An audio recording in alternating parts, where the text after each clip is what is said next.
আমি জানতে এসেছি তুমি দোষী না নির্দোষ। আমি জানতে এসেছি তুমি দোষী না নির্দোষ।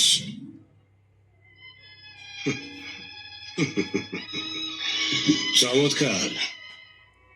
জজ সাহেব আসামির বাড়িতে জানতে এসছে আসামি দোষী না নির্দোষ।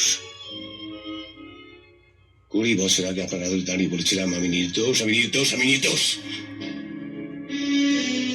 আপনি আমাকে ক্ষমা করে দিয়েছিলেন। আইন বদলে গেছে, আদালত বদলে গেছে, সাক্ষীরা মিথ্যে সাক্ষী দেওয়া ভুলে গেছে। আমার যা বলার আমি আদালতে বলবো। বিচারে যদি আমার ফাঁসি হয় আমি আস্তে আস্তে মরবো। আমি চাই না আমার মৃত্যুর পর করুণা করে কেউ আমার মৃত্যুর জন্য এক ফোঁটা চোখের জল ফেলুক।